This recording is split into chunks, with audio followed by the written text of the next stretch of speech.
السلام علیکم دوستوں، برخوردارو پارک میں جانے لگا ہوں۔ موسم بھی اتنا شاندار ہے، اتنا پیارا موسم ہے کہ آپ بھی آ جائیں تو انشاءاللہ تعالی پھر آپ بھی انجوائے کریں گے اور صحت مند بھی رہیں گے۔ تو زندگی کو اگر چار چاند لگانے ہیں، زندگی آسان طریقے سے اچھے طریقے سے گزارنی ہے، تو پھر انشاءاللہ تعالی آپ کو پارک میں آنا پڑے گا، واک کرنی پڑے گی، جاگنگ کرنی پڑے گی، ورزش کرنی پڑے گی۔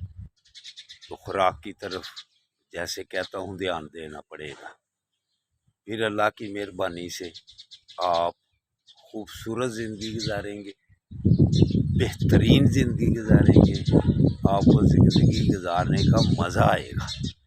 تو بڑے بھی ہوتے جائیں گے، عمر زیادہ بھی ہوتی جائے گی، تو آپ صحت مند رہیں گے اور انجوائے کرتے جائیں گے۔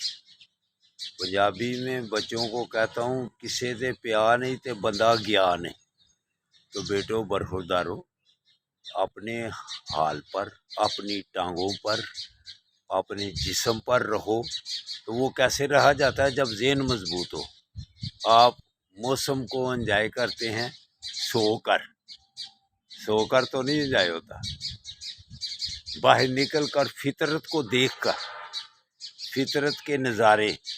یہ آج ایسا موسم ہے کہ آپ یہ موسم مری میں جا کر دیکھتے ہیں یا گلگت میں جا کر دیکھتے ہو، تو آپ سیالکوٹ میں ہی دیکھ لیں کیسا اللہ تعالیٰ نے یہ موسم بنایا ہے۔ اور گرمی کے دنوں میں اتنا بہترین موسم، تو انجوائے کرو، آؤ پارک میں آ جاؤ، انشاءاللہ تعالی آپ کی صحت بنے گی، آپ پھر سکون سے زندگی گزاریں گے، آپ کو زندگی گزارنے کا مزہ آئے گا۔ السلام علیکم ورحمۃ اللہ وبرکاتہ۔